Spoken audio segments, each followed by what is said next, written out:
Thomas Bridger stands between 17-year-old Jamie and Pike's gang of 6 armed men. The virgin stable boy trembles behind him, wearing the giant silver ring. Pike sneers, "Hand over your little pet, Bridger, or we'll string you both up beside the whores." Thomas cocks his rifle. "Try it." Before we dive in, comment where in the world you're watching from and don't forget to click subscribe. The first day after Thomas arrived, Jamie couldn't help but overhear the whispers in town. He was hauling feed sacks from the general store when he caught 2 ranch hands talking outside the saloon. "You see the size of that new fellow? The one with the black stallion? Hard to miss him, built like a damn mountain." "Yeah, but I heard from Mary at the bathhouse. She does the laundry for the boarding house, right? Said she saw his clothes hanging to dry and near about fainted. Said everything about the man is sized to match that horse of his. Claimed she measured the inseam on his trousers just out of curiosity, and it came to 13 inches, and that wasn't even accounting for the, well, you know." Rough laughter followed. 13 inches? Christ, any man taking that on would need to be broken in like a green colt. Jamie's face had burned scarlet and he'd hurried past, but the words echoed in his mind for days afterward. 13 inches. The number seemed impossible, terrifying, and yet his treacherous body responded with curiosity rather than fear. Now, standing in the barn with Thomas's hands on his waist, feeling the hard evidence of the giant's desire pressed against him, Jamie understood that the town gossip hadn't been exaggerating. If anything, they might have been conservative in their estimates. The dust had barely settled when Thomas Bridger rode into Redemption Valley, and every soul in that forgotten corner of the territory stopped what they were doing to stare. Not because strangers were rare, though they were. Not because the man looked dangerous, though he did. They stared because Thomas Bridger was a giant among men, standing near 7 feet tall when he finally swung down from his massive black stallion, a creature so powerful it made ordinary horses look like ponies by comparison. The stable boy, 17-year-old Jamie Holt, watched from the shadows of the livery barn, his hands frozen on the pitchfork he'd been using to turn the hay. He had never seen a man built like that, shoulders broad as a door frame, hands that could span a water bucket, legs long enough that his boots hit the ground with the weight of falling timber. Everything about Thomas Bridger was outsized, from the width of his hat brim to the leather duster that fell nearly to his ankles, and Jamie felt something strange twist in his chest as he watched the giant stranger survey the town with eyes the color of winter storms. "Boy," the voice rumbled like distant thunder, and Jamie realized with a start that those storm-colored eyes had found him in the barn's darkness. "You work here?" Jamie's throat had gone dry. He nodded, not trusting his voice. "My horse needs tending. Been riding 3 days straight." Thomas Bridger's gaze swept over Jamie with the same assessing quality he'd given the town, and the boy felt heat crawl up his neck. "You know your way around a stallion this size?" The question hung in the air between them, weighted with something Jamie couldn't name. He swallowed hard. "I've worked with horses since I could walk, mister. Big or small makes no difference to me." A smile ghosted across the giant's weathered face, there and gone so quick, Jamie wondered if he'd imagined it. "We'll see about that. Though I'll warn you, everything about me and mine runs larger than most men are used to handling." The words sent an unexpected shiver through Jamie, and he wasn't entirely sure why. Thomas handed over the reins, and when their fingers brushed, Jamie felt a jolt run through him like lightning striking dry grass. The stranger's hands were scarred and calloused, the hands of a man who'd known hard labor and harder roads. But it was their size that made Jamie's breath catch. Those fingers could span twice what his own could, and he found himself wondering with a mix of nervousness and curiosity what else about Thomas Bridger might be built to match. The stallion was magnificent, black as midnight with a white blaze down his nose, muscles rippling under a coat slick with sweat. Jamie had never handled an animal this powerful. and his heart hammered as he led the beast toward an empty stall. Even the horse seemed impossibly large, built to proportions that matched its owner. And Jamie couldn't help but notice how everything about Thomas Bridger seemed designed on a grander scale than ordinary men. Behind him, he could feel the giant's presence like heat from a forge, watching every move he made. "Careful with that one." The giant's voice came low and close, too close, and Jamie, startled to find the man had followed him into the barn's dim interior. "He's particular about who touches him. Thrown 3 men who tried to break him. I'm the only one he'll tolerate. Takes someone with the right build to handle a beast that size." Jamie swallowed hard, his eyes involuntarily dropping to take in Thomas's full measure before he caught himself and looked away, face burning. The giant was built like his stallion, everything about him oversized and powerful, and Jamie felt a flutter of something between nervousness and fascination low in his belly. Jamie's hand trembled slightly as he ran it down the stallion's powerful neck. The horse shifted, nostrils flaring, and for a moment the boy thought the beast might rear. But something in his touch, some gentleness he couldn't explain, seemed to settle the animal. The stallion's breathing slowed, and after a long moment, he lowered his head, accepting Jamie's presence. "Well?" Thomas's voice held a note of surprise. "Looks like you weren't lying about knowing your way around horses." Pride bloomed warm in Jamie's chest at the approval in those words. But it was quickly followed by confusion when he turned and found the giant studying him with an intensity that made his skin prickle. Those storm-gray eyes traveled over him slowly, taking in his too thin frame, his dusty work clothes, the nervous way he shifted under that penetrating gaze. "How old are you, boy?" 17. Jamie lifted his chin, trying to look older, more capable. "Nearly 18. And you've been working here long?" "Since my father died 3 years back. Mr. Hutchins owns the livery, lets me sleep in the loft in exchange for tending the horses and mucking the stalls." Something flickered across Thomas's face, gone before Jamie could read it. "No family, then?" It wasn't a question, but Jamie answered anyway. "No, sir. Just me." The silence stretched between them, broken only by the soft sounds of horses shifting in their stalls and the distant noise of the town beyond the barn doors. Jamie became acutely aware of how alone they were, how the shadows seemed to press in close, how the giant's presence filled the space until there seemed no room for anything else. "I'll be staying in town a while," Thomas said finally. "Need someone to tend my horse proper, not just today, but every day I'm here. You interested in the work?" Jamie nodded, perhaps too eagerly. "Yes, sir. I'll take good care of him, I promise." "I'm sure you will." The way Thomas said it made heat rise in Jamie's face again, though he couldn't explain why. And the name's Thomas. Thomas Bridger. No need for "sir" between us. He extended his hand, and after a moment's hesitation, Jamie took it. The giant's grip engulfed his entirely, warm and firm, and somehow both gentle and overwhelming at once. They stood there, hands clasped, and Jamie felt that strange electricity again, stronger this time, running up his arm and settling somewhere deep in his chest. When Thomas finally released him, Jamie's hand tingled as though he'd been holding it too close to the fire. "I'll be back tomorrow morning," Thomas said, already turning toward the barn doors. "Have him fed and watered by first light. I ride early." "I will," Jamie managed, watching as the giant ducked through the doorway, his broad shoulders nearly brushing both sides of the frame.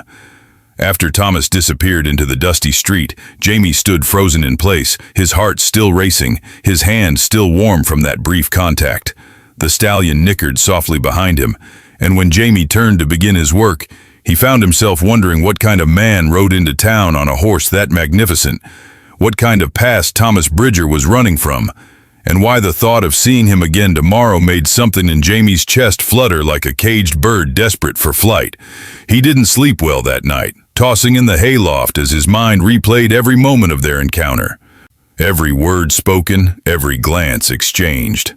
And when dawn finally broke over Redemption Valley, Jamie was already awake, already grooming the black stallion until his coat gleamed like polished obsidian, already watching the street for the first sign of Thomas Bridger's approach. The giant arrived just as the sun cleared the eastern ridge, and the smile that crossed his face when he saw his horse's condition made Jamie's breath catch in his throat.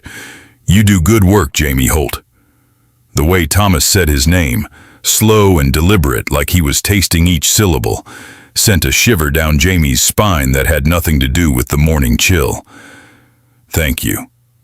Jamie ducked his head, suddenly shy under that approving gaze. "I just did what needed doing.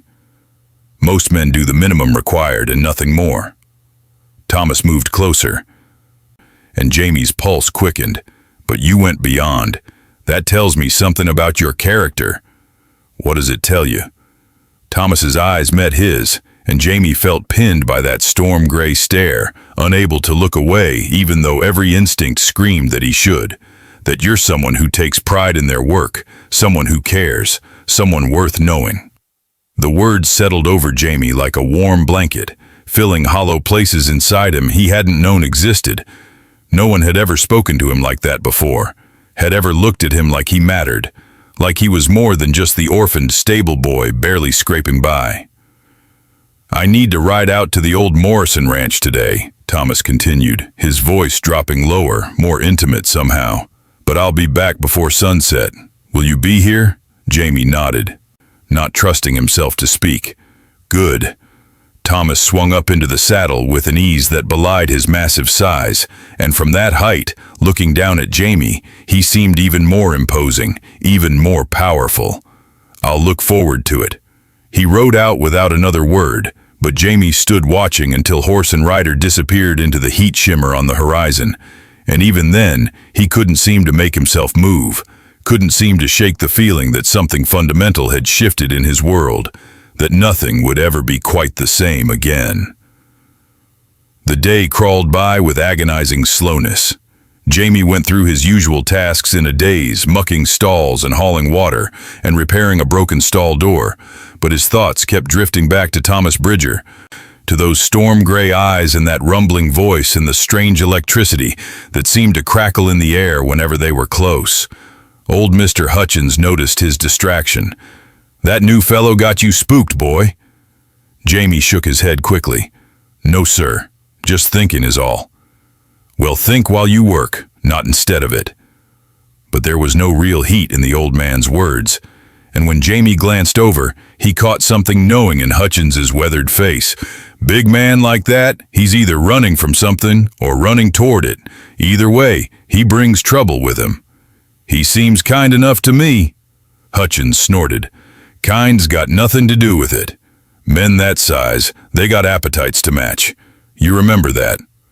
The words made Jamie's face burn, though he wasn't entirely sure why. He bent his head and returned to his work. But Hutchins's warning echoed in his mind all afternoon, mixing with his own confused feelings until he couldn't separate one from the other. As the sun began its descent toward the western mountains, Jamie found himself constantly glancing toward the road, watching for Thomas's return, his stomach twisted with something between anticipation and dread, and he couldn't explain either sensation. Couldn't understand why the thought of seeing the giant again made his hands shake and his breath come short. When Thomas finally appeared, silhouetted against the red-gold sunset, Jamie's heart lurched in his chest. The giant rode slowly into town, his massive form throwing a long shadow that seemed to reach out and touch Jamie, where he stood waiting by the barn entrance. "Right on time," Jamie called out, trying to keep his voice steady. Thomas dismounted with that same fluid grace, and when he handed over the reins, their fingers brushed again. This time, the contact lasted a moment longer, and Jamie could have sworn he saw something flash in Thomas's eyes, something hot and hungry that made him take an involuntary step backward. "Easy," Thomas murmured, and Jamie wasn't sure if he was talking to the horse or to him. "No need to be skittish." "I'm not skittish," Jamie protested, but his voice came out breathless. "No?" Thomas moved closer, and the barn suddenly felt too small, the air too thick. "Then why are you trembling?" Jamie looked down and realized his hands were indeed shaking. He clenched them into fists, trying to still the tremors. "I'm just tired is all. Long day." "Lying doesn't suit you, Jamie." The giant's voice had gone soft, almost gentle, but there was steel underneath. "I can see it in your eyes. You feel it too, don't you? This thing between us."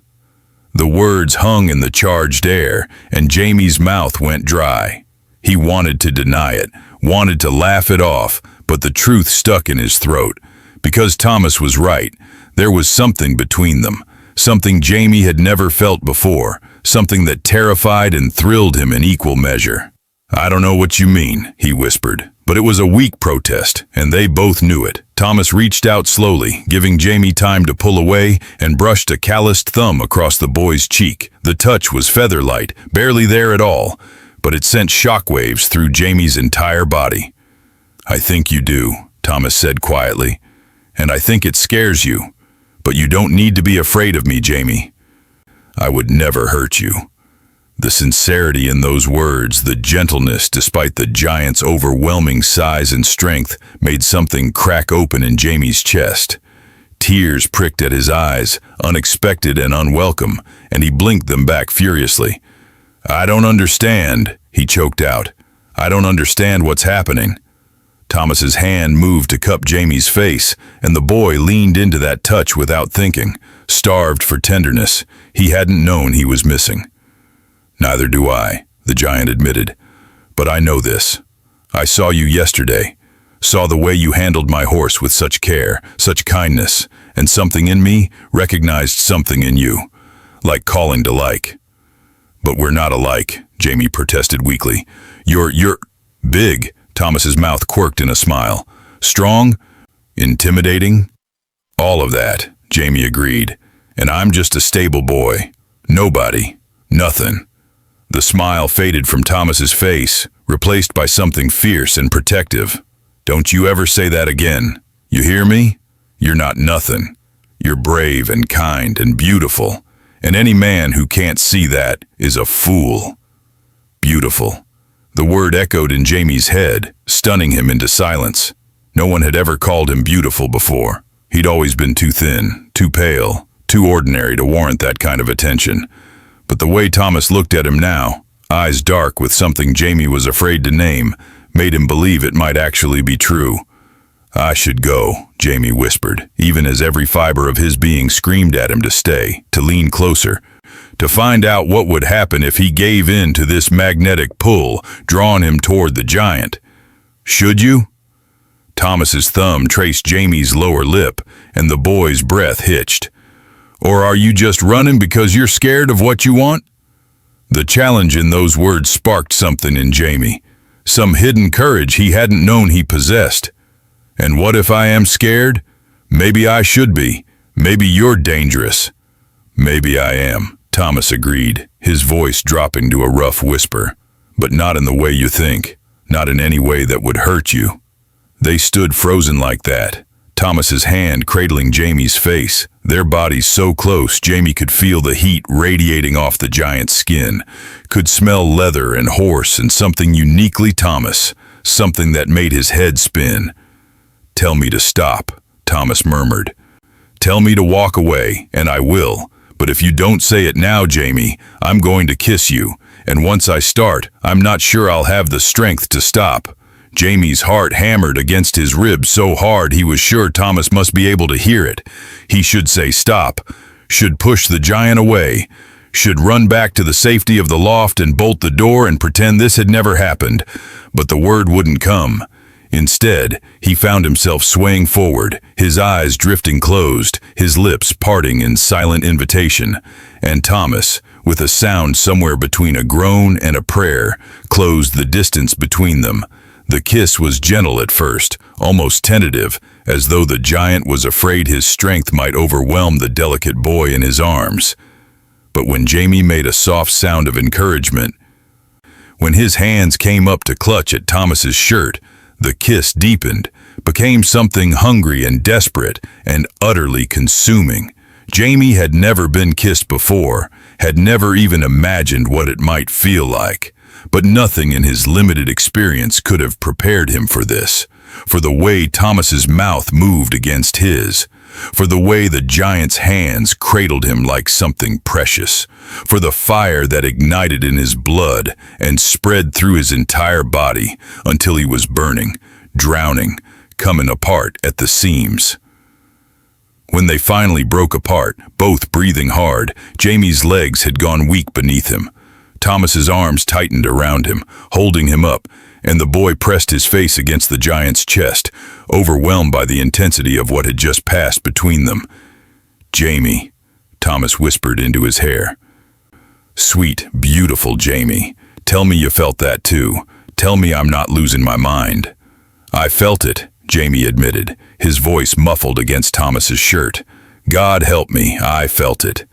They stood like that for a long moment, wrapped in each other's arms while the last light faded from the sky and the first stars appeared overhead. And Jamie knew, with a certainty that both thrilled and terrified him, that his life had just changed forever, that Thomas Bridger had ridden into Redemption Valley and stolen something from him he hadn't even known he had to give. His heart. When Thomas finally released him, the cold rushed in where warmth had been, and Jamie shivered despite himself. The giant noticed immediately, his brow furrowing with concern. "You're freezing. When's the last time you ate something hot?" Jamie couldn't remember.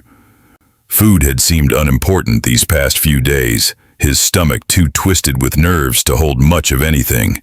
He shrugged, trying to appear unconcerned. "I eat when I'm hungry." Thomas's frown deepened. "That's not an answer."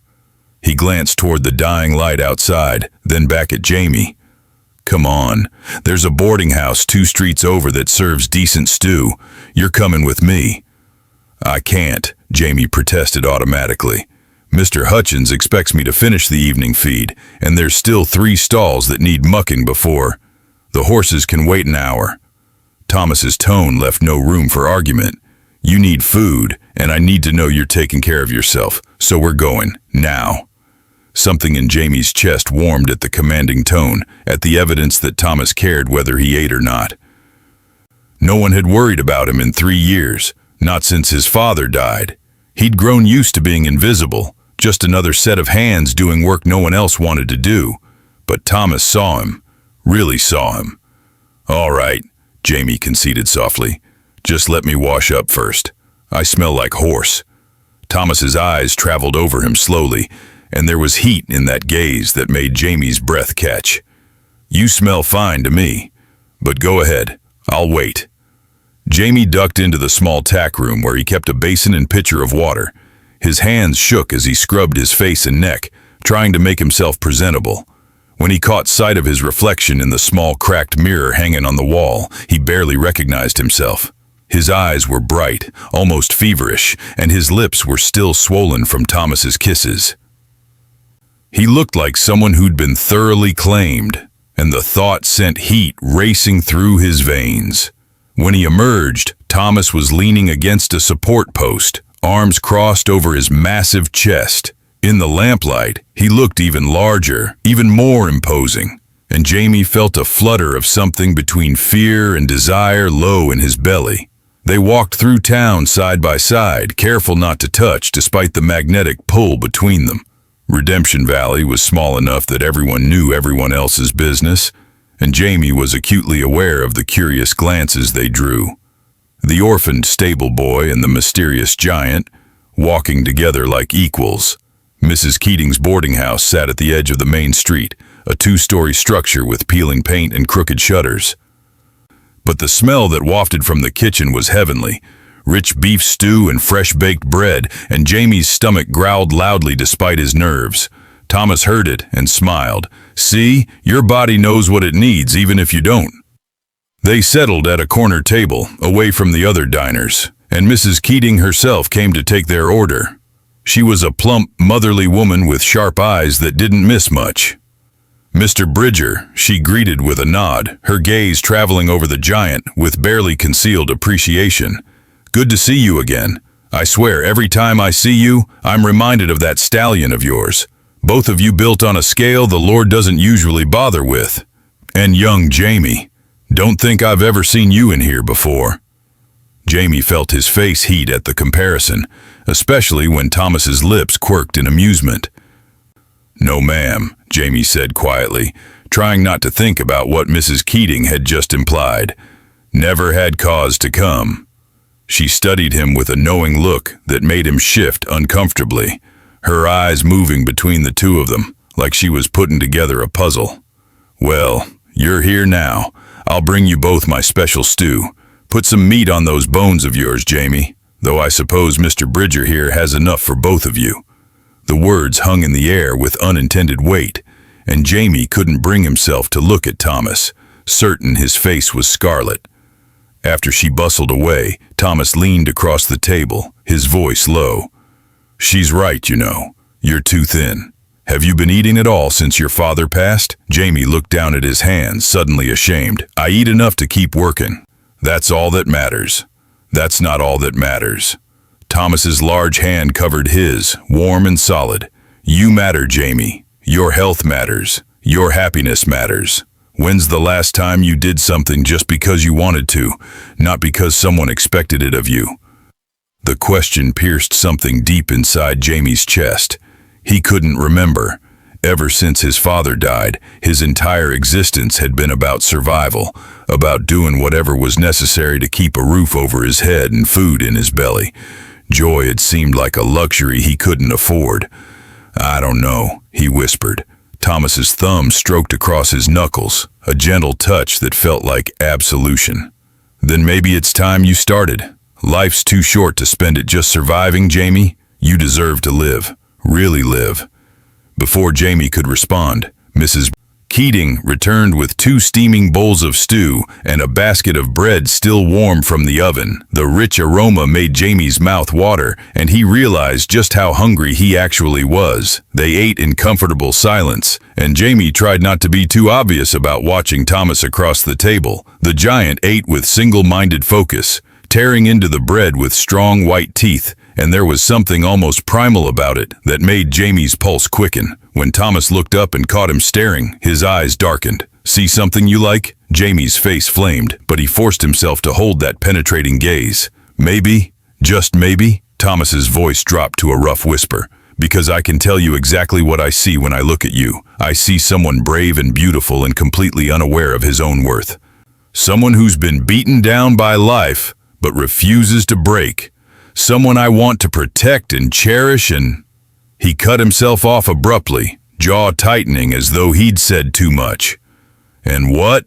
Jamie prompted breathlessly. Thomas shook his head. "Not here, not where anyone can overhear." He glanced around the dining room, ensuring no one was paying them attention, then leaned even closer. "But later, when we're alone, I'll tell you everything I want to do with you, everything I've been imagining since the moment I first saw you." The promise in those words made Jamie's entire body flush with heat. He shifted in his seat, suddenly uncomfortably aware of his own reactions, of how desperately he wanted to know what Thomas had been imagining. They finished their meal in charged silence, the air between them crackling with unspoken desire. When Mrs. Keating brought the bill, Thomas paid without hesitation, waving off Jamie's protests. "I asked you to dinner," he said firmly. "That means I pay." Outside, the night had turned cool, and above them, 1,000 stars blazed in the clear western sky. They walked slowly back toward the livery, neither wanting the evening to end, both knowing it had to. When they reached the barn, Thomas pulled Jamie into the shadows beside the building, out of sight of the street. His hands came up to frame Jamie's face, and in the starlight, his expression was fierce and tender at once. Jamie's heart raced as he stood pressed against the barn wall, acutely aware of how Thomas's body seemed to dwarf his own, how everything about the giant suggested power barely restrained. He'd seen Thomas ride that massive stallion with ease, had watched those huge hands gentle the beast with surprising tenderness, and now those same hands were touching him with the same careful control. "I want to tell you something," Thomas said quietly, his voice rumbling through his chest where it pressed against Jamie's. "And I need you to really hear me, all right?" Jamie nodded, his heart racing, trying not to think about what he'd noticed when Thomas had pulled him close earlier. trying not to wonder if the rest of him matched the overwhelming proportions of everything else about him. I've been with other men before. Not many, but enough to know what this is, what I'm feeling. And I've never felt anything like this, Jamie. This intensity, this certainty. You've gotten under my skin in a way no one else ever has. Is that a good thing? Jamie asked, voice small. It's terrifying, Thomas admitted, because it means you have the power to hurt me, really hurt me, and I'm not a man who gives that kind of power away easily. Jamie's hands came up to rest on Thomas's chest, feeling the strong, steady beat of his heart beneath the fabric. I would never hurt you, not on purpose. I know. Thomas's thumb brushed across Jamie's cheekbone. That's what makes this so dangerous. You don't even realize the effect you have on me. The way you look at me, like I'm something special instead of just some drifter with more brawn than brains.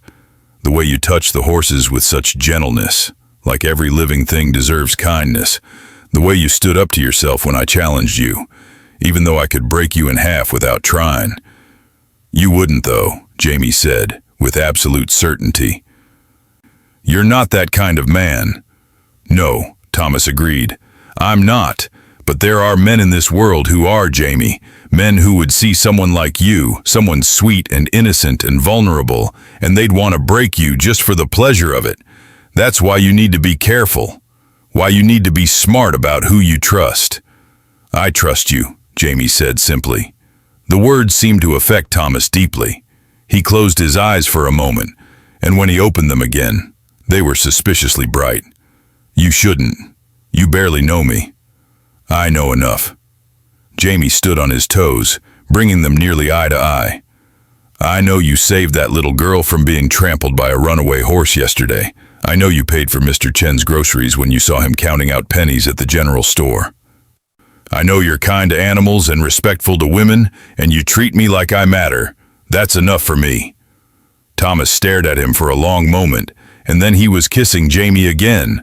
But this time, it was different, slower, deeper, like he was trying to pour everything he couldn't say into the press of his mouth, the sweep of his tongue, the gentle scrape of his teeth. Jamie melted into it, into him, letting Thomas guide the kiss wherever he wanted it to go. When the giant's hands slid down to his waist, pulling their bodies flush together, Jamie gasped at the contact, at the overwhelming evidence of Thomas's desire pressing insistently against him. Even through layers of clothing, Jamie could feel the heat, the size, the proof that Thomas wanted him just as badly. His eyes widened and he pulled back slightly, breathless and flushed, remembering those ranch hands talking about 13 inches and suddenly understanding they hadn't been joking. Feel that? Thomas's voice was rough as gravel, his storm-gray eyes dark with hunger. That's what you do to me, sweet boy, just being near you, touching you, kissing you. Everything about me wants you so badly I can barely think straight, and I know you can feel just how much I mean that. Jamie's mouth had gone dry. He could indeed feel it, impossible to miss, and the reality of Thomas's desire was both thrilling and terrifying. The giant was built to match his stallion in every way, and Jamie understood now that the town gossip about 13 inches had been accurate. His pulse hammered in his throat as heat and nervousness warred inside him. I've never, Jamie whispered, unable to finish the thought. I know, sweetheart, I know. Thomas's hand came up to cup his face gently, even as his body remained pressed close, making sure Jamie understood exactly what he was offering. That's why we're going to take this slow, but I wanted you to know, to feel what you do to me. Wanted you to understand that when I say I want you, I mean all of you, and I want to show you pleasures you've never even imagined. Want to teach that sweet, innocent body of yours exactly how good it can feel. Jamie's head was spinning, his body responding in ways he didn't fully understand, but desperately wanted to explore. I want you too, he confessed, his voice trembling. I don't know what I'm doing, but I want to learn. Want you to teach me. Even as he said it, uncertainty flickered through him. Thomas was so much larger than him in every way. and the reality of what they were discussing made him both eager and anxious. You're so, Thomas groaned, low and pained, understanding exactly what Jamie was trying to ask. You're killing me, sweetheart. Do you have any idea how hard it is to be noble when you say things like that? His large hands tightened on Jamie's waist. And yes, we'll fit together perfectly, I promise you. It might take patience at first, might take time to get you ready for me, but I'll be gentle. So gentle. I'll make sure you feel nothing but pleasure. Then don't be noble. Jamie's fingers tangled in Thomas's shirt, emboldened by desire even as nervousness made him tremble. Be honest, tell me what you want. You. The word came out fierce and immediate. I want you in every way a man can want another man. I want to take you back to my room and spend all night showing you exactly how good we could be together. Want to prepare that tight virgin body of yours slow and careful until you're ready to take all of me, every thick inch. Want to hear you say my name like a prayer when I finally stretch you open and fill you completely. Want to make you feel things you've never felt before. Teach you pleasures that'll ruin you for anyone else. Want to be so deep inside you that you forget where you end, and I begin. The raw honesty in those words stole Jamie's breath. His entire body was trembling, caught between fear and desire and desperate need. He could still feel the hard length of Thomas pressed against him, could imagine what the giant was promising, and the thought made him dizzy. Why don't you then? Why don't you take me right now? Thomas's hands tightened on his waist almost painfully, and Jamie could feel him shaking with the effort of restraint. Because you're 17, because you're innocent, because what I want to do to you, the way I want to claim that sweet, untouched body, it takes time, takes patience. I won't rush this and risk hurting you. When I finally have you, when you're naked beneath me and begging me to take you, I want you absolutely certain it's what you want. Not caught up in the moment, not confused by new feelings, but truly ready for me, all of me. Jamie wanted to argue, wanted to insist he was certain, but deep down, he knew Thomas was right. This was all so new, so overwhelming. He needed time to process, to understand what he was feeling, to be sure he wouldn't regret whatever choices he made. How long, he whispered, how long do I have to decide? As long as you need. Thomas pressed a kiss to his forehead. I'm not going anywhere, and when you're ready, when you're absolutely sure, I'll be here. I'll always be here. They stood wrapped in each other's arms for a long time, neither speaking, both lost in their own thoughts. Finally, reluctantly, Thomas pulled away. I should go, he said, though he made no move to leave. Let you get some rest. Will you come back tomorrow? Jamie couldn't keep the plea from his voice. Try to keep me away. Thomas smiled, but there was sadness in it. I'll be here every day until you get sick of seeing me. That won't happen. We'll see. Thomas touched Jamie's face one last time, a feather-light caress. Sleep well, beautiful boy. Dream of good things. And then he was gone, disappearing into the night, and Jamie was alone again with his racing heart and confused feelings and the phantom sensation of Thomas's hands on his skin. That night, lying in the loft, Jamie couldn't stop thinking about everything that had happened. The kiss, the promises, the raw desire in Thomas's eyes, the feeling of that hard, thick length pressed against him, proof of just how much the giant wanted him. His body felt strange, alive in ways it never had before, humming with unfulfilled need and nervous anticipation. He thought about what Thomas had said, about wanting to prepare him, to teach him, to stretch him open slowly until he could take every inch. The idea was both terrifying and thrilling.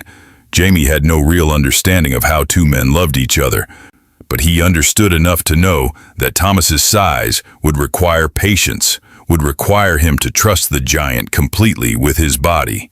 His hand drifted down his body, almost without conscious thought, and he gasped at the sensation, at the evidence of his own desire. He'd never done this thinking about another person before, had barely let himself acknowledge these urges existed. But now, with Thomas's voice echoing in his mind, with the memory of those strong hands on his waist and that overwhelming presence pressed against him, he couldn't stop himself. His imagination painted vivid pictures of what might happen if he said yes, if he told Thomas he was ready. He imagined those huge hands touching him everywhere, preparing him with gentle fingers, whispering reassurances as Jamie's body learned to accept him. Imagined the stretch and burn and impossible fullness of finally taking Thomas inside him, of being claimed so completely by the giant who'd stolen his heart. The thought of it, of giving himself over to someone so much larger and stronger, of trusting Thomas to be gentle, even as he took what he wanted, sent waves of heat through Jamie's trembling body. Afterward, lying breathless and flushed in the darkness, Jamie felt tears prick at his eyes. Not from shame, but from the overwhelming realization of how much he wanted this. Wanted Thomas. Wanted to know what it felt like to belong to someone that completely. To be stretched and filled and claimed by a man built like a god. Tomorrow, he decided, tomorrow he would tell Thomas the truth, that he was ready, that he was sure, that he wanted everything the giant was offering and more.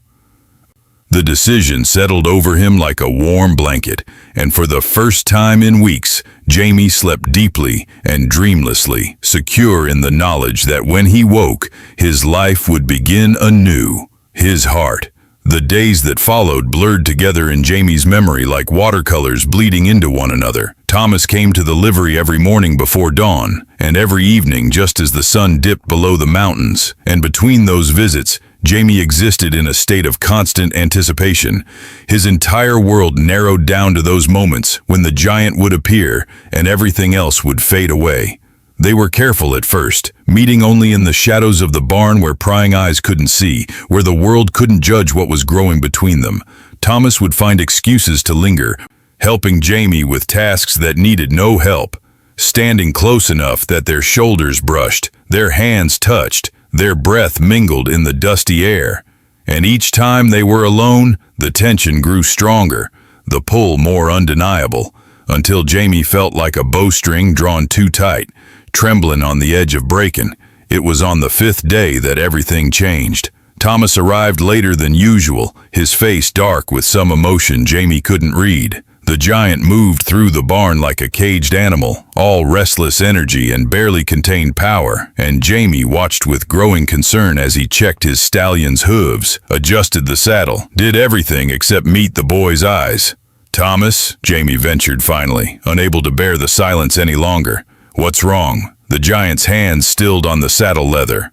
For a long moment he didn't answer, and when he finally turned to face Jamie, his expression was anguished. "I have to leave," he said quietly, "tomorrow at first light." The words hit Jamie like a physical blow. His breath caught in his throat, and he had to grip the edge of a stall door to keep himself steady. "Leave? But you said you'd be staying a while. You said—" "I know what I said." Thomas crossed to him in 3 long strides, his hands coming up to frame Jamie's face. "God, I know. But I got word today from Fort Denison.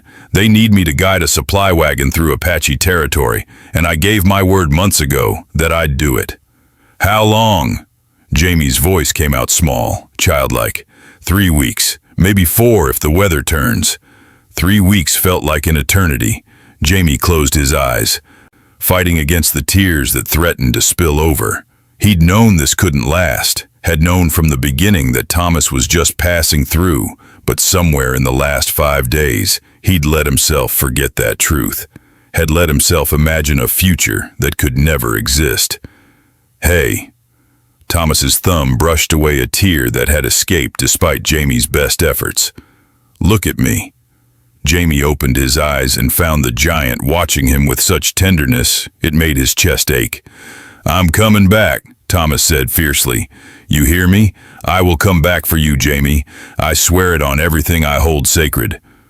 People make promises all the time, Jamie whispered. Doesn't mean they keep them. I'm not people. Thomas pulled him close, and Jamie went willingly, burying his face in the giant's chest. And you're not just anyone. What we have, this thing between us, it's rare, precious. I'd be a fool to walk away from it, and whatever else I am, I'm no fool. Jamie wanted desperately to believe him, but fear whispered poison in his ear. Fear that once Thomas left, he'd realize what a mistake he'd made, getting involved with a nobody stable boy. Fear that 3 weeks would turn to 3 months, would turn to forever, and Jamie would spend the rest of his life waiting for a man who never returned. Come with me. The words were so unexpected that Jamie pulled back to stare at Thomas in shock. What? Come with me, Thomas repeated, his eyes blazing with sudden intensity. On the wagon train. We need outriders, and I could teach you. You're good with horses. You'd learn quick. Come with me, Jamie. Don't make me leave you behind. For one wild moment, Jamie let himself imagine it, riding out into the wilderness with Thomas, sleeping under the stars, waking to find the giant's arms around him. Freedom, adventure, escape from the narrow confines of the life he'd always known. But reality crashed down hard. I can't, he said, the words tasting like ash. Mr. Hutchins depends on me, and I've got no money saved, nothing to my name but the clothes on my back. I'd be a burden to you. You could never be a burden. You don't know that. Jamie stepped back, needing distance to think clearly. You've known me 5 days, Thomas. 5 days. You don't know what I'm like when things get hard, when the money runs out, when the road stretches on forever and there's nothing but dust and danger. You might get sick of me real quick. Thomas's jaw tightened. That what you think? That this is just some passing fancy? That I kiss every stable boy I meet and move on? I don't know what to think. Jamie's voice rose despite himself. I don't know anything anymore.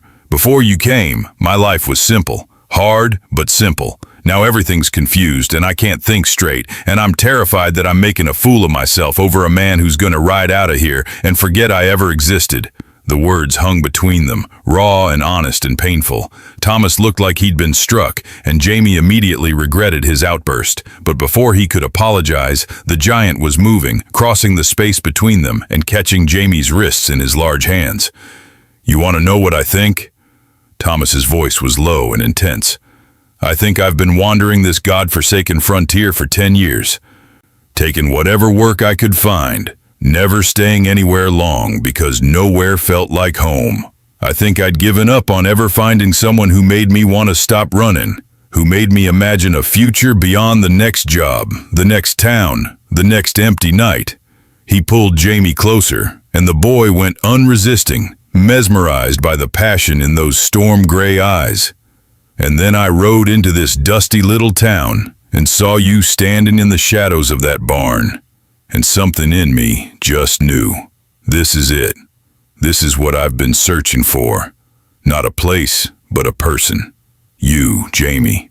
You make me want to build something permanent, something real. And that scares the hell out of me, because I've never wanted that before. Never let myself want it. Jamie's heart was pounding so hard, he could barely hear over the rush of blood in his ears. Thomas, I know it's fast, the giant continued. I know it doesn't make sense, but when have feelings ever made sense? All I know is that when I'm with you, I feel like I can breathe for the first time in years. Like I'm finally myself instead of just some hired gun, drifting from job to job. And the thought of leaving you, even for 3 weeks, makes me want to break my word to the army and say to hell with the consequences. You can't do that, Jamie said quickly. Your word matters. Honor matters. So do you. Thomas's hands slid up to cup Jamie's face. So tell me what to do. Tell me how to make this right. Jamie closed his eyes, overwhelmed by the intensity of the moment. Every instinct screamed at him to protect himself, to pull away, to not let himself fall any deeper. But his heart had different ideas. Go, he whispered. Keep your promise to the army, but come back to me, Thomas. Please, come back. The giant let out a shuddering breath. I will. I swear on my life I will. And then he was kissing Jamie with a desperation that bordered on violence, pouring everything he couldn't say into the press of his mouth, the grip of his hands, the way he held the boy like he might disappear if he loosened his hold even for a moment. Jamie kissed him back with equal fervor, memorizing every detail, the taste of Thomas's lips, the scrape of his stubble, the sound he made low in his throat when Jamie's fingers tangled in his hair. If this was all they had, if tomorrow Thomas rode away and never came back, at least Jamie would have this memory to sustain him through the long, lonely years ahead. When they finally broke apart, both breathing hard, Thomas pressed his forehead to Jamie's. I need to ask you something, and I need you to be honest with me. Anything? Have you ever been with anyone before? Like this? Jamie's face burned. No, never. I never even thought about it until you. Something fierce and possessive flashed across Thomas's features. Good. That's good. Is it? Jamie couldn't keep the uncertainty from his voice. I don't know what I'm doing, Thomas. I don't know how to be what you need. You already are. The giant's hands moved to Jamie's shoulders, steadying him. Just being yourself is enough, more than enough. But I need you to understand something. When I come back, if you still want this, want me, then we're going to have to be careful. Very careful. Jamie nodded, throat tight. He knew what Thomas meant. What they felt for each other, what they wanted. It wasn't something the world would understand or accept. Men had been hanged for less in frontier towns where the law was whatever the mob decided it should be. I'll be careful, he promised. I won't tell anyone, not about us. It's not fair, Thomas said roughly. You shouldn't have to hide, shouldn't have to pretend. Life's not fair, Jamie managed a small smile.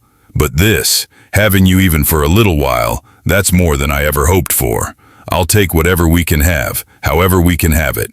Thomas pulled him into another embrace, and they stood wrapped in each other's arms as the light faded outside the barn. Neither spoke, but Jamie felt the giant trembling, felt the fierce protectiveness in the way he held on like he was trying to memorize the shape of Jamie's body against his. Eventually, reluctantly, they pulled apart. Thomas had preparations to make, supplies to gather, and Jamie had evening chores that couldn't be put off.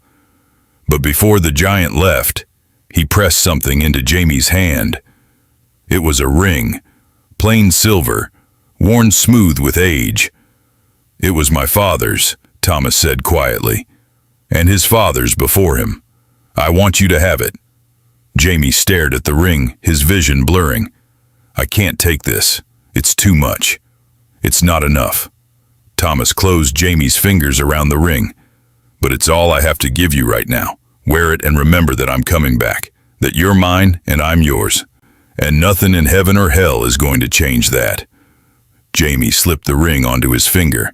It was too large, meant for a man with Thomas's massive hands, but he curled his fist tight and felt the weight of the promise it represented. 3 weeks, he whispered. 3 weeks, Thomas confirmed. And then we figure out what comes next, together.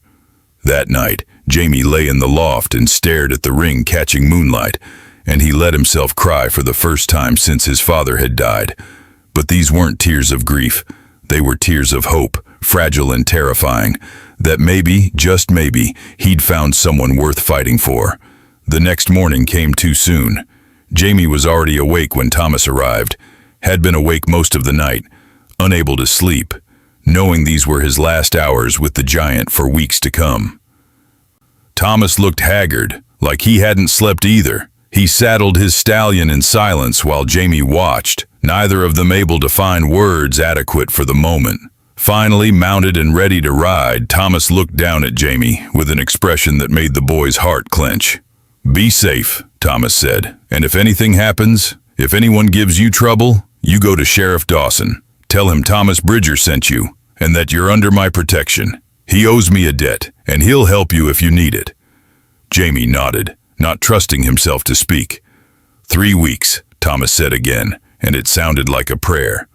3 weeks, Jamie echoed, And then the giant was riding away, his massive form growing smaller and smaller until he disappeared over the ridge. And Jamie was alone again in a world that suddenly felt emptier than it ever had before. The first week passed in a haze of work and worry. Jamie threw himself into his chores with single-minded intensity, trying to exhaust himself so thoroughly that he'd be too tired to think, too tired to imagine all the terrible things that could happen to a man guiding wagons through Apache territory. But at night, lying in the loft with Thomas's ring pressed against his heart, the fears came anyway. Fears of ambush and arrows and Thomas lying dead somewhere under the vast western sky. Fears that he'd survive, but decide the stable boy wasn't worth the complications. Fears that 3 weeks would become 3 months, would become forever, and Jamie would spend the rest of his life waiting for a ghost. The second week brought unexpected trouble. A group of cowboys rode into town, rough men from a ranch to the south, and their leader, a cruel-faced man named Pike, took one look at Jamie and decided he'd found an easy target. "You the boy takes care of horses?" Pike asked, his voice slurred with whiskey. "Yes, sir," Jamie answered carefully, recognizing danger when he saw it. "Then you can take care of mine." Pike threw his reins at Jamie's face, making the boy flinch. "And make sure you do it right, or I'll teach you what happens to lazy little bastards who don't know their place." Jamie bit his tongue and led the horse to a stall, trying to ignore the laughter of Pike's men, but the harassment didn't stop there. Every day they were in town, they found new ways to torment him. Tipping over water buckets he'd just filled, scattering hay he'd just stacked, standing too close and making comments that made his skin crawl. He thought about going to Sheriff Dawson like Thomas had told him to, but he was afraid that involving the law would only make things worse, afraid that Pike would find out about his connection to Thomas and use it against him, afraid of what might happen if anyone learned the truth about what he and the giant meant to each other. So he endured in silence, counting down the days until Thomas's return. It was on the 13th day that Pike cornered him in an empty stall. "You're a pretty little thing, aren't you?" The words reeked of whiskey and malice. "Bet you're real popular with the men who pass through here?" Jamie tried to slip past him, but Pike was too fast, grabbing his arm hard enough to bruise. "I'm talking to you, boy. It's rude not to answer when someone asks you a question. Let me go." Jamie's voice came out steadier than he felt. "Mr. Hutchins will be back any minute. Hutchins is 3 streets over at the saloon, and we both know it." Pike's other hand came up to grip Jamie's chin, forcing him to meet those cruel eyes. "So why don't you be nice to me, and maybe I'll make sure my boys leave you alone." Fear spiked through Jamie's chest, but with it came something else. Anger. Fury that this man thought he could just take what he wanted, thought Jamie was too weak to fight back. Thomas's ring seemed to burn against his chest where he'd hung it on a leather cord, hidden beneath his shirt. And suddenly Jamie wasn't afraid anymore. "I said let me go." This time his voice was hard as iron. "I don't belong to you, and I never will." Pike's face darkened. "You little—" He never finished the sentence. Jamie brought his knee up hard and fast, catching Pike in a place that made the man howl and release him. Then Jamie was running, heart pounding, not stopping until he was out of the barn and into the street where there were witnesses. Pike came after him, rage contorting his features, but Sheriff Dawson appeared as if summoned, his weathered face grim. "There a problem here?" the sheriff asked mildly, but his hand rested on his pistol. "This boy attacked me," Pike snarled. Dawson's eyes moved to Jamie, taking in his disheveled appearance and the fear he couldn't quite hide. "That true, son?" Jamie swallowed hard. This was it, the moment of choice. He could lie, back down, let Pike walk all over him. Or he could stand up for himself the way Thomas would want him to. "He grabbed me first, Sheriff, put his hands on me when I didn't want him to. I was defending myself." A long silence fell. Then Dawson turned to Pike, and his expression was carved from granite. "That how it happened?" "He's lying. I never."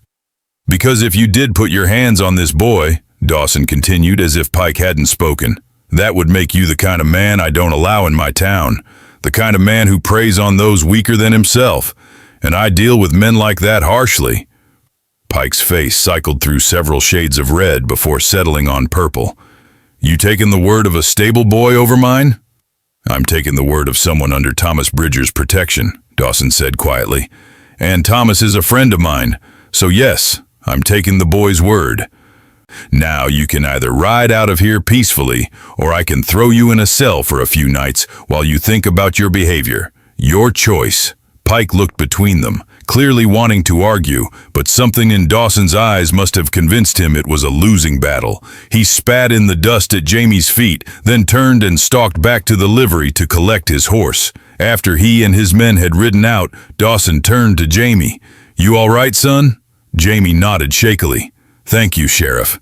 I didn't know if you'd—" "Thomas told me to look out for you before he left," Dawson interrupted. "Said you were important to him. Didn't specify how, and I didn't ask. Don't need to know a man's private business, but Thomas Bridger is one of the few truly good men I've met in this godforsaken territory. So if he says you matter, that's good enough for me." Tears pricked at Jamie's eyes. "He really said that? That I'm important to him?" Dawson's weathered face softened. "He did. Also made me promise that if anything happened to him out there, I'd make sure you were taken care of. Got real intense about it, actually. Never seen him like that before." The tears spilled over then, and Jamie didn't try to stop them. "When is he coming back?" "Should be any day now, if the wagons made good time." Dawson clasped Jamie's shoulder briefly. "He'll come back, son. Thomas always keeps his word." That night, Jamie lay in the loft and let himself hope. 3 weeks was almost up. Thomas could be back tomorrow, or the next day, or the day after that. Soon. He'd be back soon. But 3 more days passed with no sign of the giant, and Jamie's hope began to curdle into fear. What if something had happened?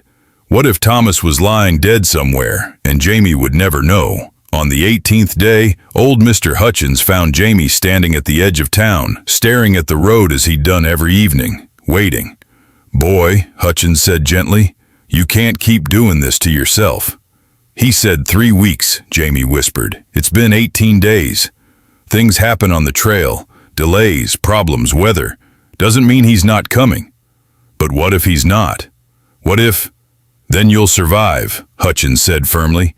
"Like you survived losing your father. Like you survived 3 years of hard work and no family and precious little kindness. You're stronger than you know, Jamie Holt. Don't let some man, no matter how good he seems, make you forget that." Jamie wanted to argue, wanted to explain that Thomas wasn't just some man, that what they had was real and precious and worth waiting for. But the words stuck in his throat because a small part of him wondered if Hutchins was right. Maybe he was being a fool. Maybe he was setting himself up for heartbreak. That night, he took off Thomas's ring for the first time and held it in his palm, studying it in the lamplight.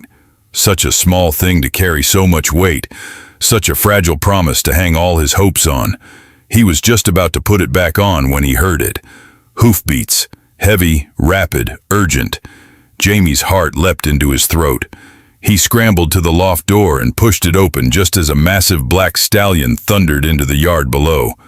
And there, astride the horse, larger than life and more beautiful than Jamie remembered, was Thomas Bridger. The giant practically fell from the saddle in his haste to dismount, and then he was running toward the barn, and Jamie was running too, down the ladder so fast he nearly fell, his feet hitting the ground just as Thomas burst through the doors. They collided in the center of the barn, and Jamie didn't care that Thomas was dusty and travel-worn, and probably exhausted. He threw his arms around the giant's neck and held on like he was drowning, and Thomas was solid ground. "You came back," he sobbed into Thomas's shoulder. "You came back. I told you I would."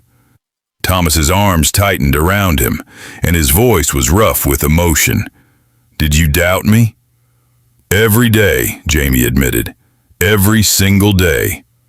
Thomas pulled back just enough to look at him, and what Jamie saw in those storm-gray eyes made his breath catch.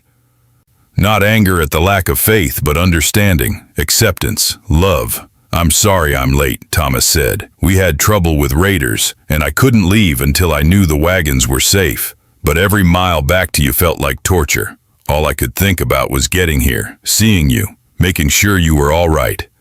Jamie's hands came up to frame Thomas's face, dusty and stubbled and perfect. "I'm all right now that you're here." They kissed then, and it was different from before, deeper, more certain.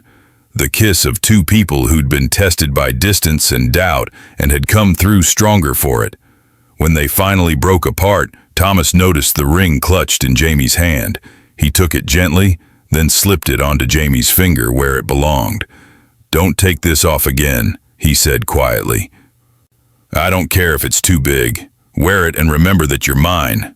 "I'm yours," Jamie agreed. "But Thomas, what happens now? You can't stay here forever. You'll get another job, have to leave again." "No." The word was firm, final.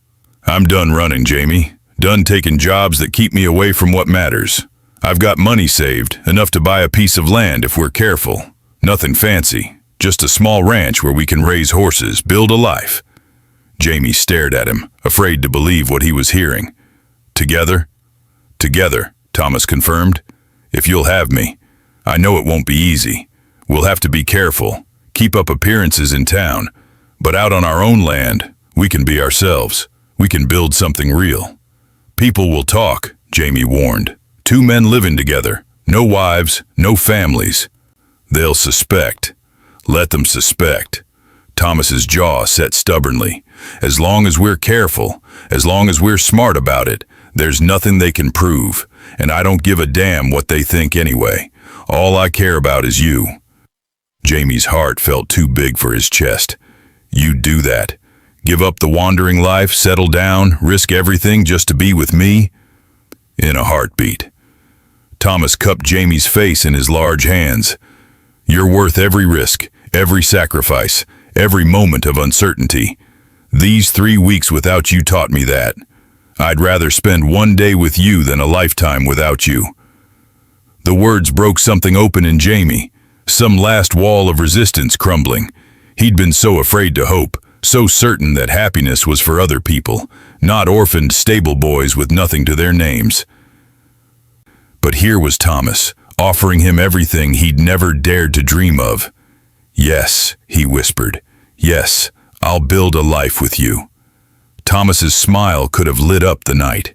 He lifted Jamie off his feet in a crushing embrace, spinning him around until they were both dizzy and laughing, years of loneliness and pain falling away like shed skin. When he finally set Jamie down, his expression turned serious. "There's one more thing. I want you to know that what I feel for you, it's not just physical attraction, though God knows I'm attracted to you." Jamie blushed, but didn't look away. "It's more than that," Thomas continued. "You make me want to be better. Make me believe that maybe I deserve good things after all. And when I imagine my future now, you're in every part of it. Morning coffee at the kitchen table. Working side by side during the day. Falling asleep with you in my arms at night. Growing old together on our own piece of land. That's what I want, Jamie. All of it. Everything." "I want that too," Jamie said, his voice thick with emotion. "So much it scares me." "Then let's be scared together." Thomas pressed a kiss to Jamie's forehead. "Starting tomorrow, we'll look at land, find something perfect for us, and then we'll build our life, one day at a time, one choice at a time, until being together is as natural as breathing."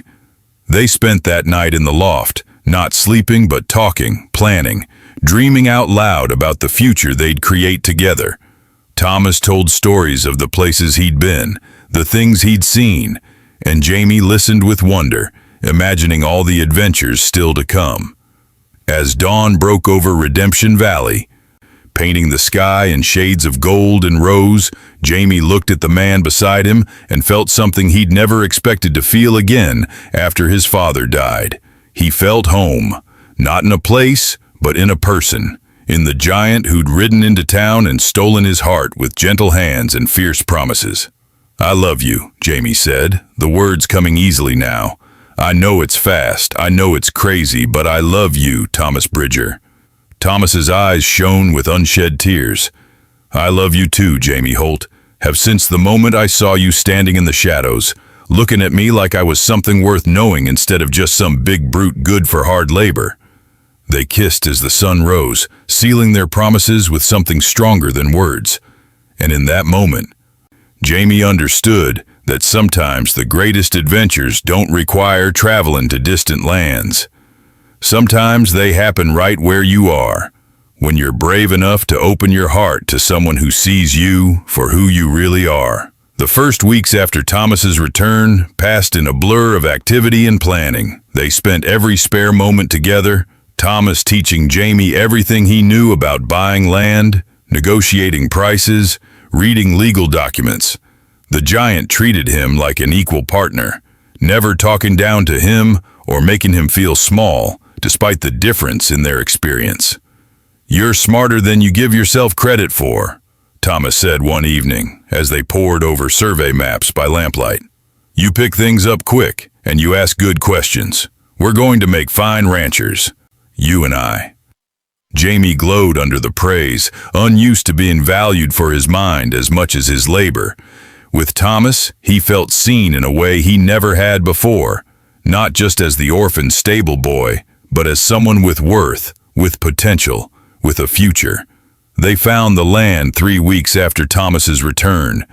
It was a valley tucked between two ridges, with a creek running clear and cold through the center and grass that grew thick despite the harsh climate.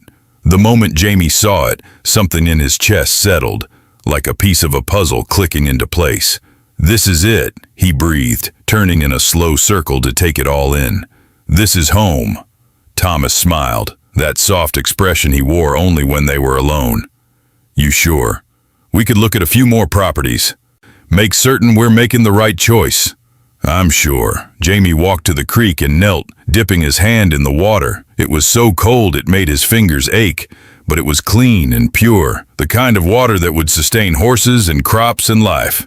"This is where we're meant to be." The giant came to stand behind him, his presence warm and solid. "Then this is where we'll build."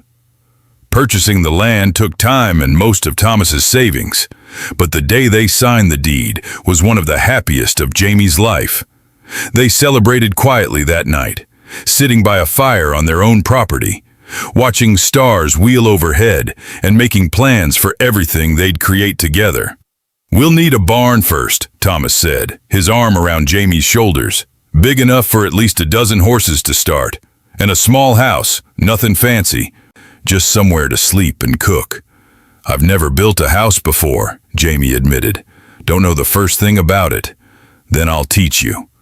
Thomas pressed a kiss to his temple, casual and affectionate in a way that still made Jamie's heart skip.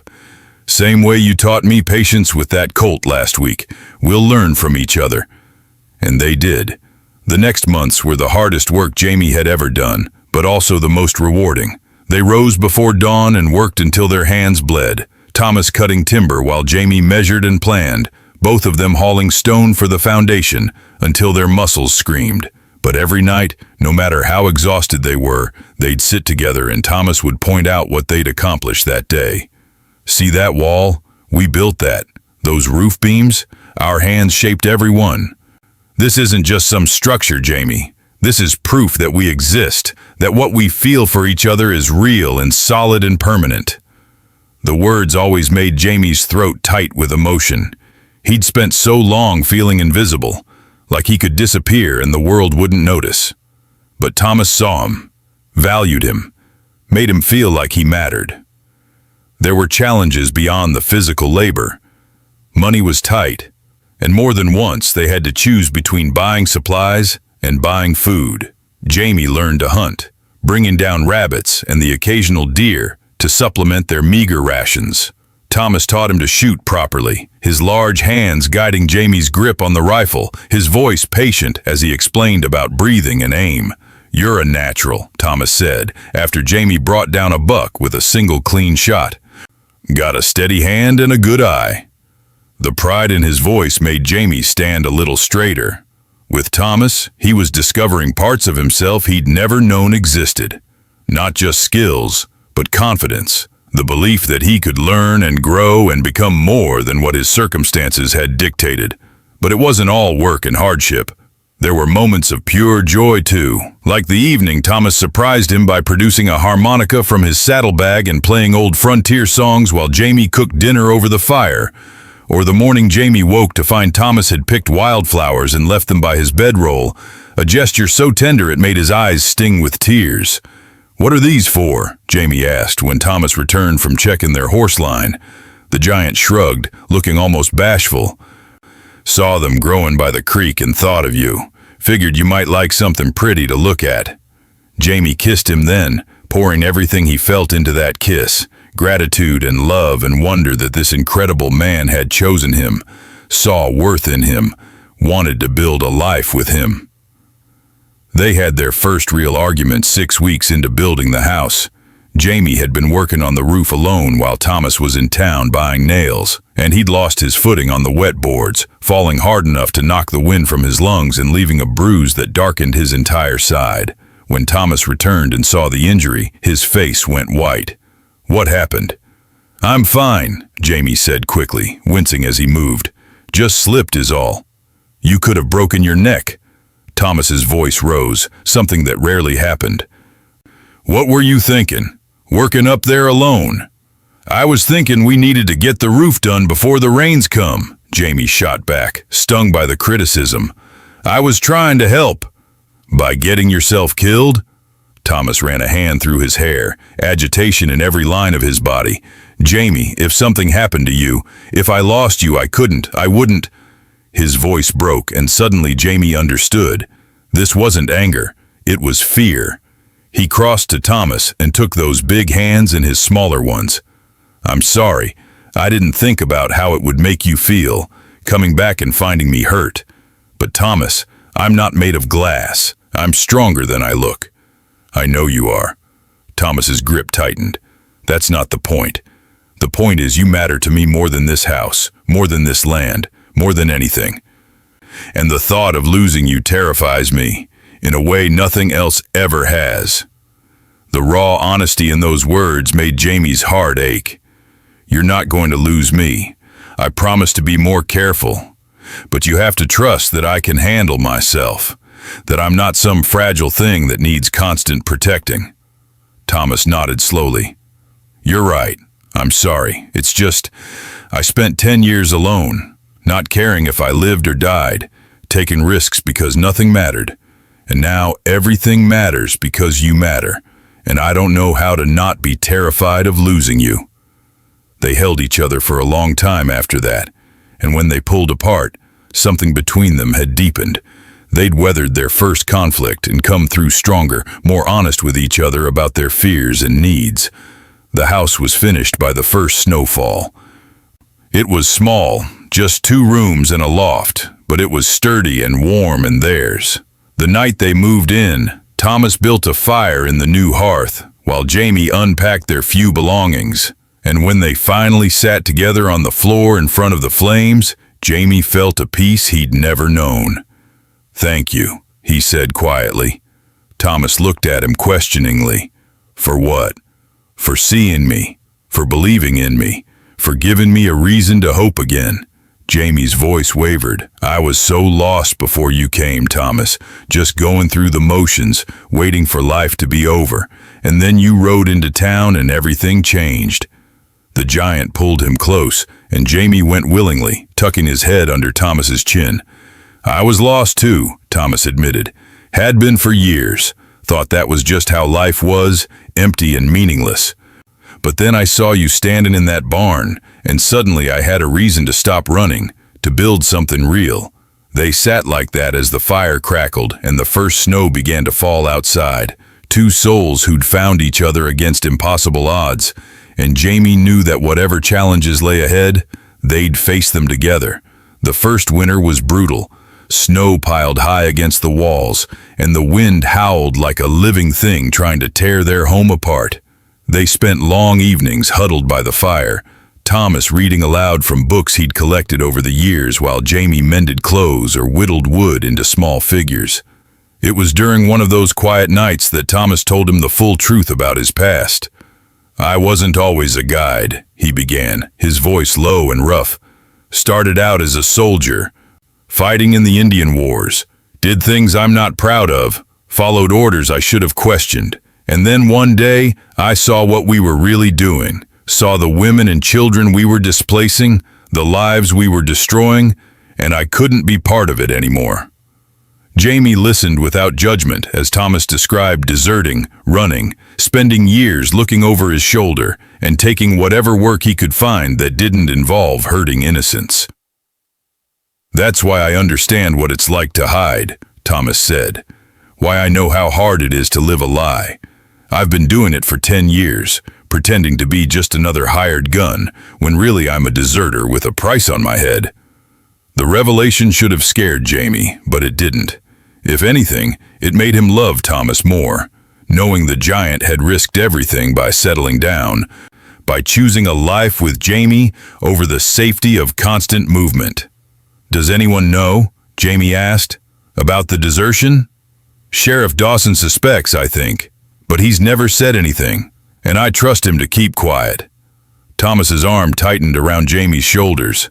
The war's been over for years now, and they've got bigger problems than one deserter. But there's always a risk someone could recognize me, could turn me in for the reward money. Then we'll be careful, Jamie said firmly. Both of us. We'll build a quiet life, stay out of trouble, and if anyone ever comes looking, we'll handle it together.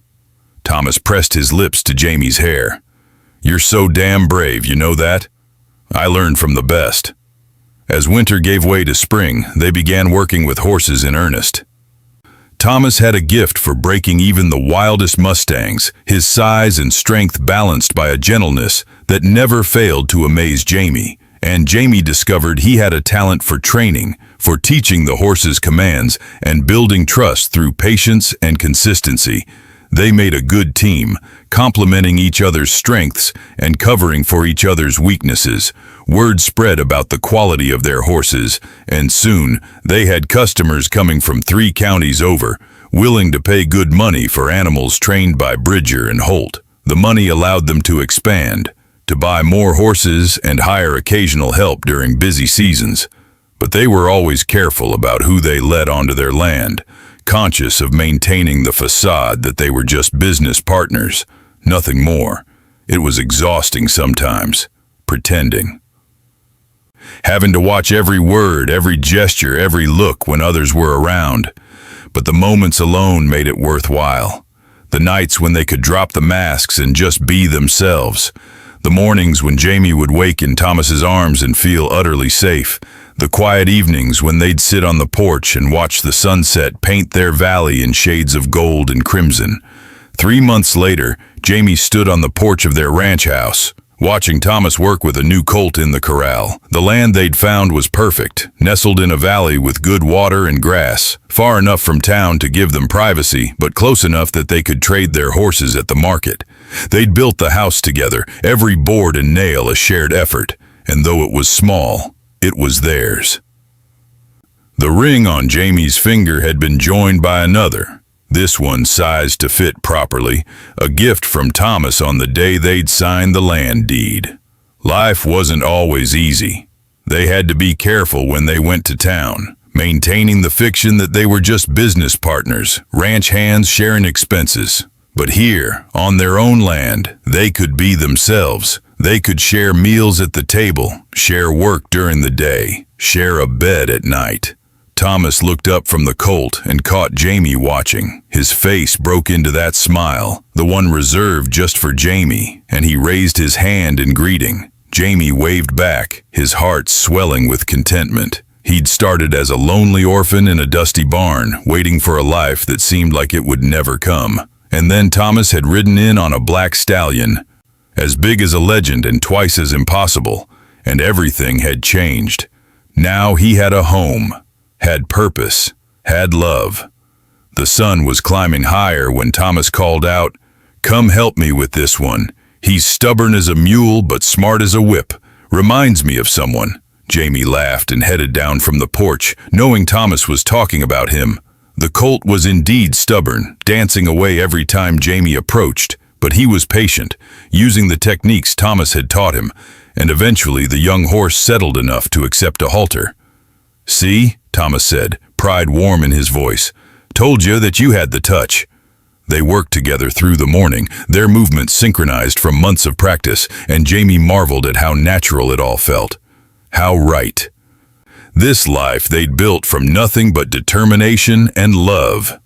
As noon approached, they took a break, sitting in the shade of the barn and sharing water from the same canteen. Thomas's shoulder pressed against Jamie's, solid and warm, and the younger man leaned into that strength. "Happy?" Thomas asked quietly. Jamie didn't have to think about his answer. "More than I ever thought possible." "Good." Thomas's hand found his, fingers interlacing. "Because this is just the beginning. We've got years ahead of us, Jamie. Years to build this ranch into something special, to train horses that will be talked about across the territory, to grow old together in this valley we've claimed as ours." The future stretched out before them, bright with possibility, and Jamie squeezed Thomas's hand. "I love you," he said, the words coming easily now, spoken freely in the privacy of their land. "I love you too." Thomas lifted their joined hands and pressed a kiss to Jamie's knuckles, more than words can say. As the sun climbed higher in the clear western sky, Jamie headed down to join Thomas in the corral, ready to work side by side with the man he loved, building their future one day at a time. And if anyone in Redemption Valley suspected the truth about the two men living together on the horse ranch, they kept it to themselves, because some stories, the rare and precious ones, deserve to be protected, and the love between Thomas Bridger and Jamie Holt was exactly that kind of story. The kind built on trust and sacrifice, on choosing each other every day despite the risks. The kind that proved love could flourish even in the harshest conditions, as long as two people were willing to fight for it. The kind that endures.